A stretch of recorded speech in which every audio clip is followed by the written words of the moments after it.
Puji Tuhan, kita berdoa untuk firman Tuhan. Demi nama Tuhan Yesus, urapi hamba-Mu untuk menyampaikan firman-Mu di dalam kuat kuasa Roh Kudus. Pai kimi wutu cai, pai mi wutu cai, mai kimi wutu tai. Dalam nama Yesus, biarlah Tuhan yang berkata-kata. Haleluya, amin. Tema kita hari ini adalah interaksi daripada Roh Kudus. Kita kembali dalam kitab Kisah Rasul pasal 2 ayat 3 berkata demikian. Dan tampaklah kepada mereka lidah seperti nyala api yang bertebaran dan hinggap pada mereka masing-masing. Kalau kita melihat ayat ini adalah api kemuliaan di zaman anugerah atau di zaman roh, bahwa mencatat bahwa tampaklah kepada mereka lidah-lidah api. Nah, kita melihat saudara di zaman Taurat, di dalam kitab Keluaran berkata demikian. Kuasa Tuhan di zaman Taurat, saudara, yang pertama, kuasa Tuhan turun di tengah-tengah bangsa Israel. Keluaran pasal 19 ayat 18. Gunung Sinai ditutupi seluruh dengan asap, karena Tuhan turun ke atasnya dalam api. Asapnya membumbung seperti asap dari dapur, dan seluruh gunung itu gemetar sangat. Nah, kita melihat kalau di zaman Taurat atau Perjanjian Lama itu secara lahiriah. Tuhan turun dalam bentuk secara jasmania, lahiriah, nampak. Orang Israel melihat wujud bahwa gunung Sinai itu ditutupi dengan asap. Itu yang pertama. Yang kedua, Tuhan turun ke atas gunung dengan bentuk api. Jadi api, Tuhan turun, api mendahului dengan bentuk api. Secara lahiriah dipandang oleh bangsa Israel pada masa itu api. Yang pertama asap, yang kedua api, dan yang ketiga asapnya membumbung seperti dari dapur. Jadi asapnya yang begitu banyak. Sebenarnya itu asap ini adalah menceritakan suatu kemuliaan Allah atau kemuliaan Tuhan. Memang secara jasmani kelihatan kepada bangsa Israel itu asap, tetapi itu adalah kemuliaan Tuhan, karena Tuhan turun dalam kemuliaan Tuhan di tengah dunia yang fana. Dan yang keempat, apa yang terjadi? Dan seluruh gunung itu gemetar sangat, atau yang kita tahu sekarang gempa bumi. Mungkin gempa bumi yang pertama di dunia yang fana ini pada saat Tuhan turun di Gunung Sinai. Nah, kita melihat di sini, saudara, kenapa saya kasih tema interaksi daripada Roh Kudus?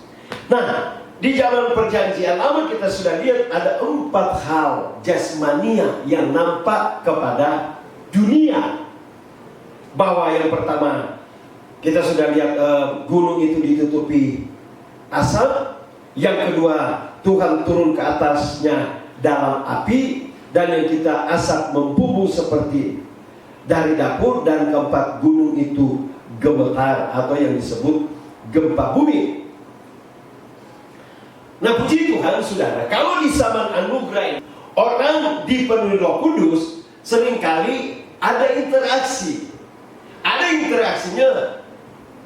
Ada yang tidak kuat dengan waktu Roh Kudus masuk, terjadi peperangan. Jadi terjadi peperangan antara ini daging manusia dengan kuasa. Pada saat roh itu turun, daging ini seringkali tidak menerima.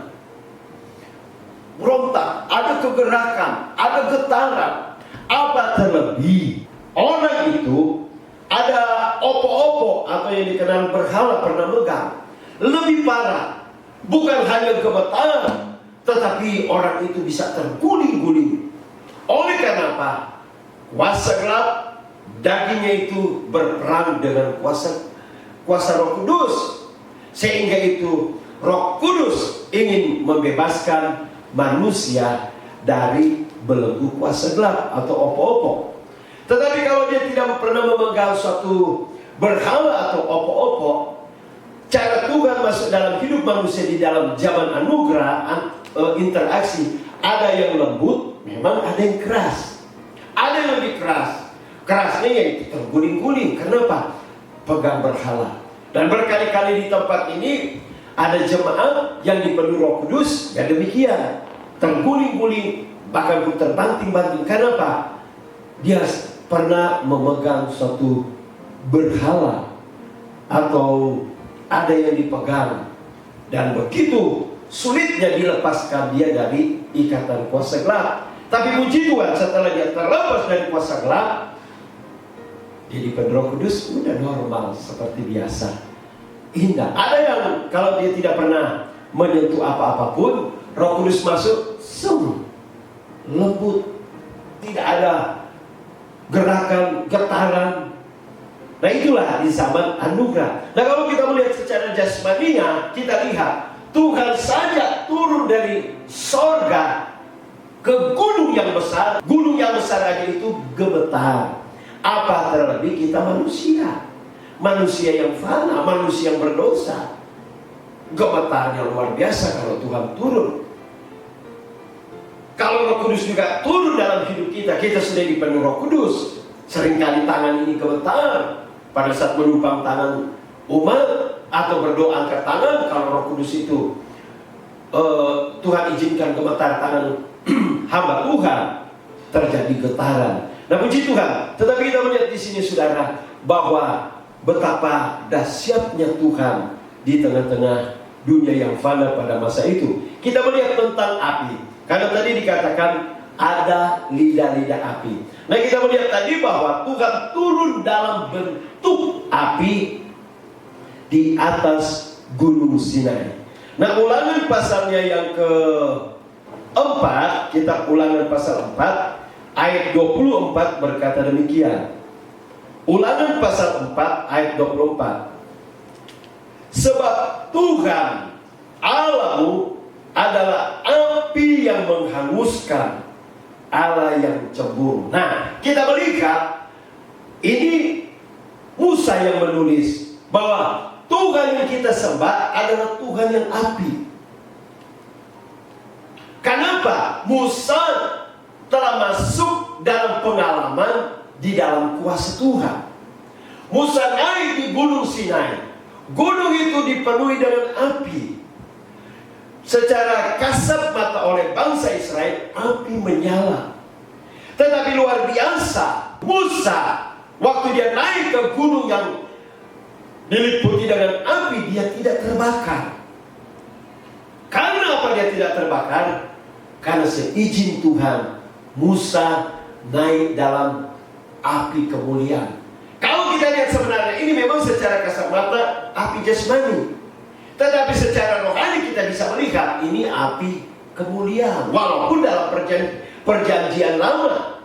Itu sebabnya Tuhan katakan, sebab Tuhan Allahmu adalah api yang menghanguskan, Allah yang cemburu. Kita sudah melihat kemarin bahwa anak-anak Harun membawa api yang palsu. Keluarlah api dari Tuhan yang asli menghanguskan anak-anak Harun. Jadi api yang palsu membinasakan manusia, atau kepalsuan itu membinasakan manusia. Oleh karena apa? Api kemuliaan Tuhan turun mendatangkan celaka. Tetapi kita lihat Musa bukan mendatangkan celaka, tetapi ada berkat-berkat Tuhan yang Musa terima. Dan di dalam pasal 9 berkata juga demikian. Ulangan pasal 9 ayat 24 berkata demikian saudara, bahwa Tuhan berjalan di depan kita laksana api. Kita bisa melihat kuasa Tuhan yang begitu luar biasa kepada bangsa Israel, bahwa Tuhan yang berjalan di depan bangsa Israel laksana api. Begitu dahsyatnya kuasa Tuhan kepada bangsa Israel. Tuhan yang ada di depan mereka, berjalan di depan mereka laksana api. Nah, itulah sebabnya kita melihat segala musuh, tidak ada yang bisa melawan bangsa Israel.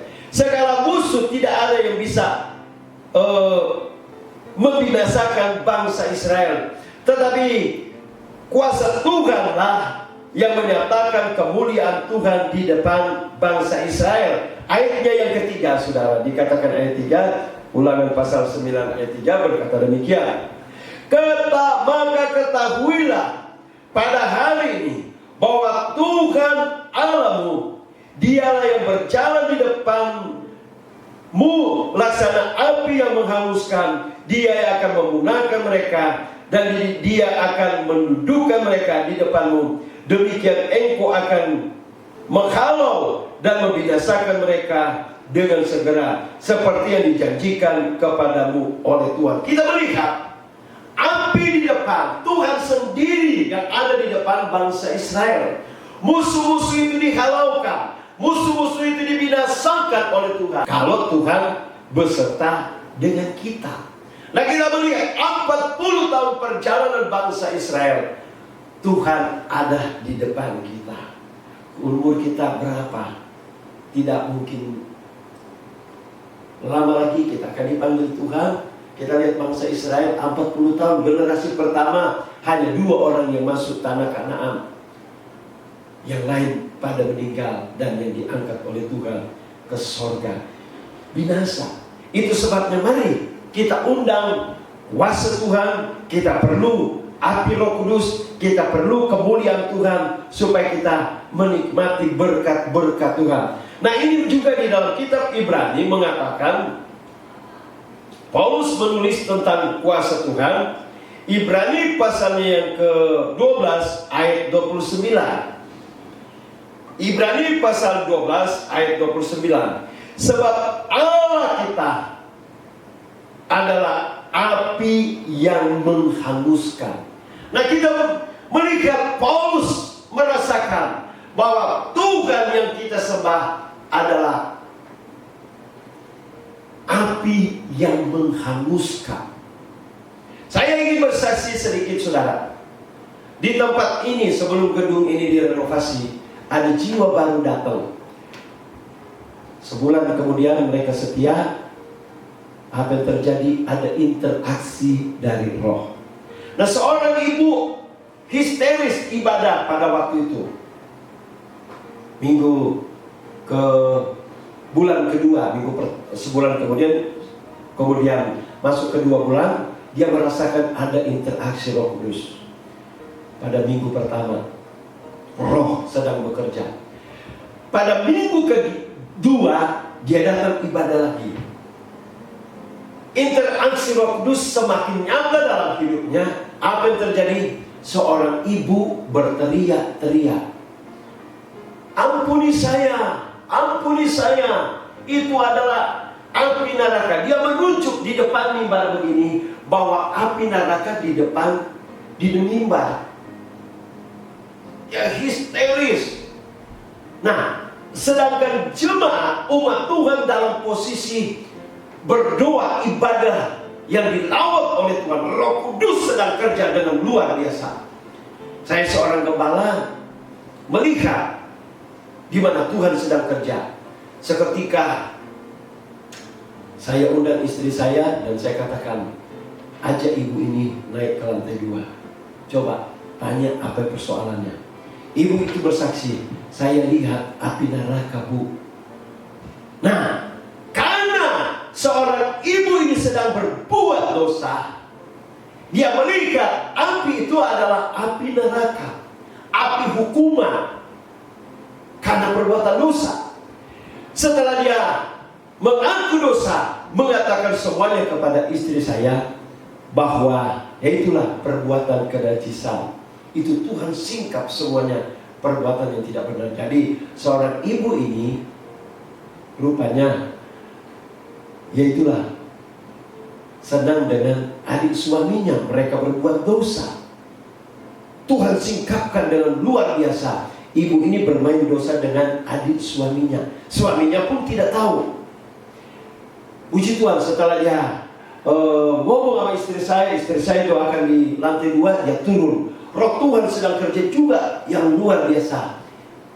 Puji Tuhan, dia tidak teriak lagi api neraka, tetapi tinggal merasakan hadirat Allah, kuasa Tuhan yang sedang mengalir di tengah-tengah ibadah.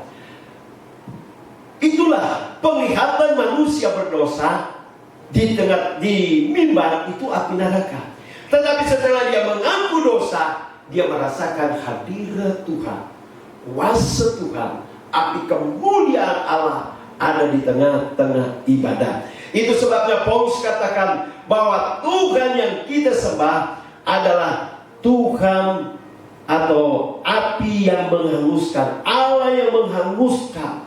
Di dalam kitab Ulangan tadi, Tuhan yang cemburu.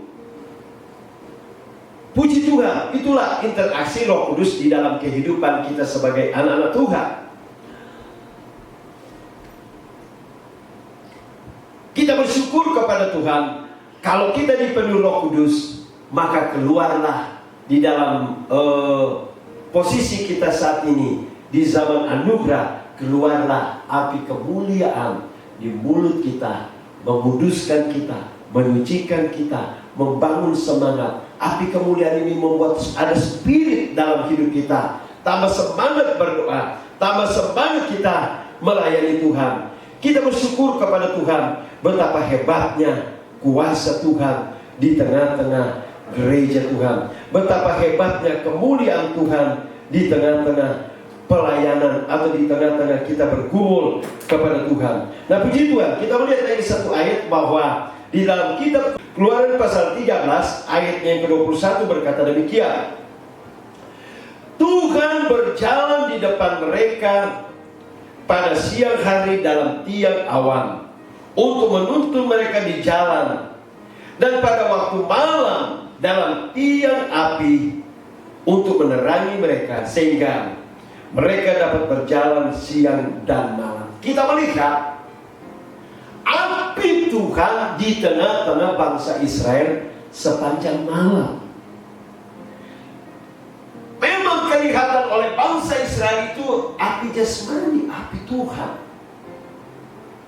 Tetapi api itu sebenarnya itu adalah Tuhan sendiri yang menerangi bangsa Israel. Supaya apa? Bangsa Israel ini dihangatkan terus dari hari ke hari. Saya mendengar ada orang berkata, karena dia sudah penuh Roh Kudus, puji Tuhan, tubuh saya dihangatkan. Pada saat dia berdoa, Roh Kudus masuk, dihangatkan. Ada kesegaran, dihangatkan, panas begitu. Ada kemuliaan Allah masuk. Kalau kemuliaan Allah masuk, tubuh kita dihangatkan, semua penyakit berlalu, semua virus hilang. Coba kita contoh, kalau masak ikan atau lauk pauk, semua kan dimasak dengan api, kemudian air panas. Dengan sekian lama dimasak, maka kita meyakini ikan itu sudah matang, atau dengan kata lain sudah tidak ada virusnya, layak dimakan. Makanan apa saja virusnya sudah mati.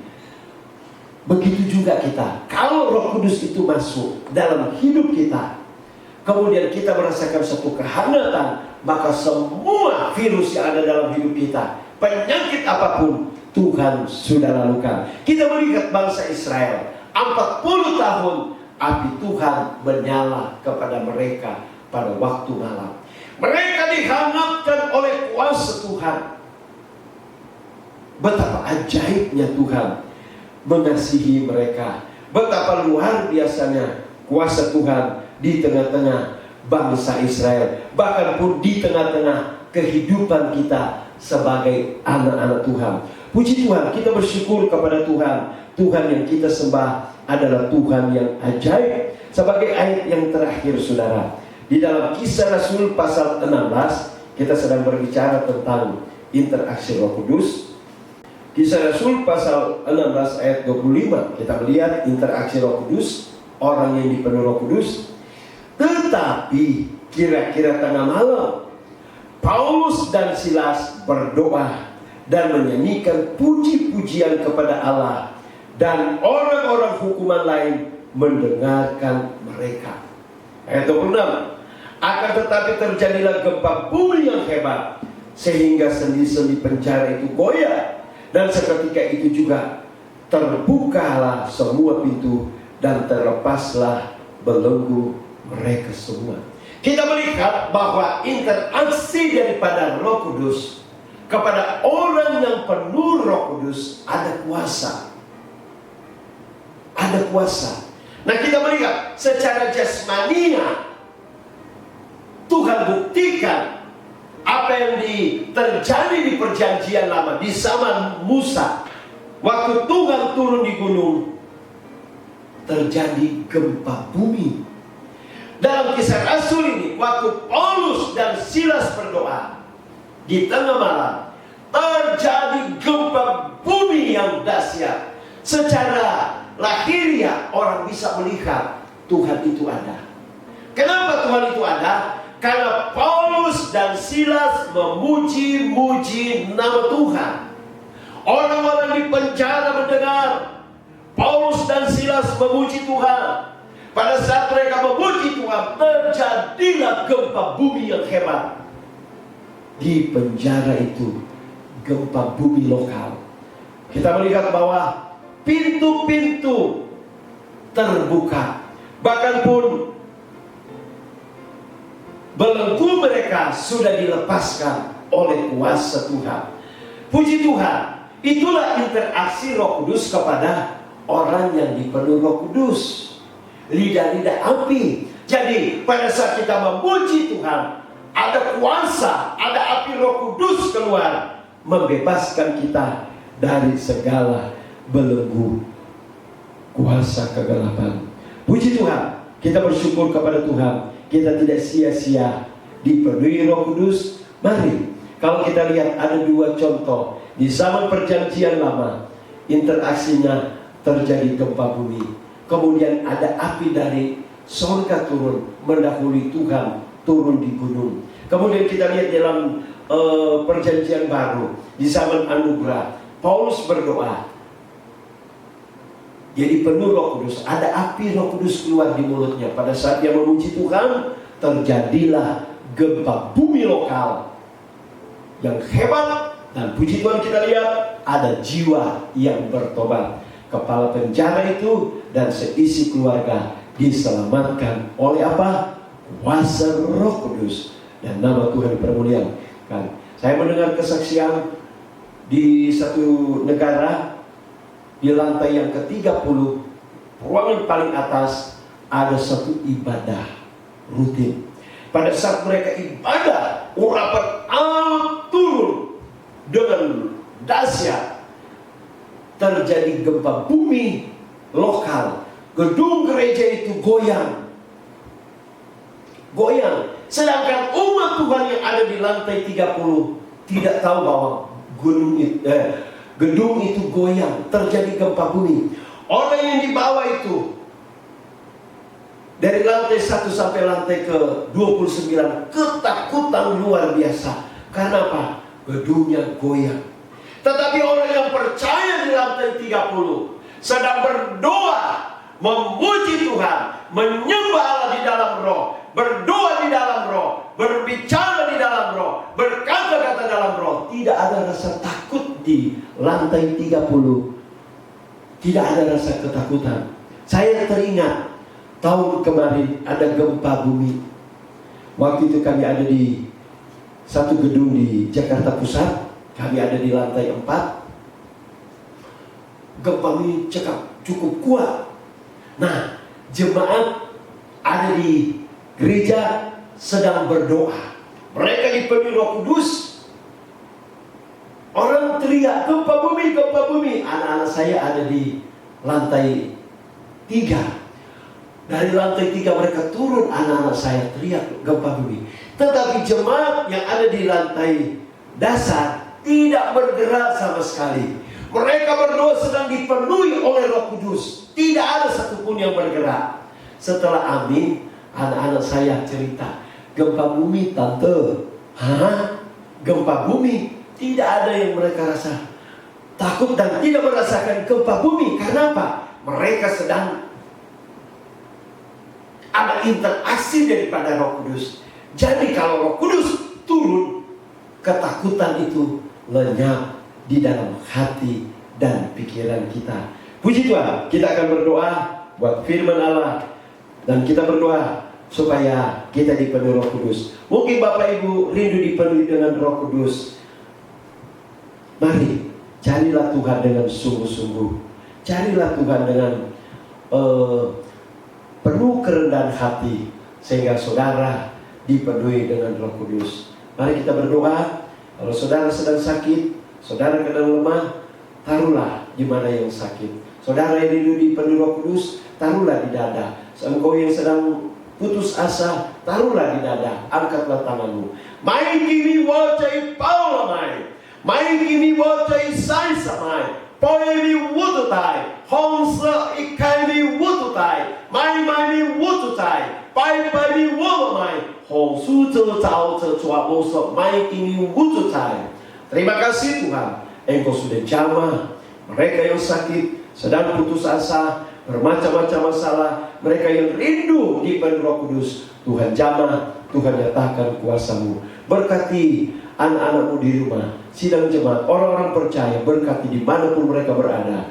Terima kasih Roh Kudus. Dalam nama Yesus kami telah berdoa ucap syukur. Haleluya. Amin. Puji Tuhan.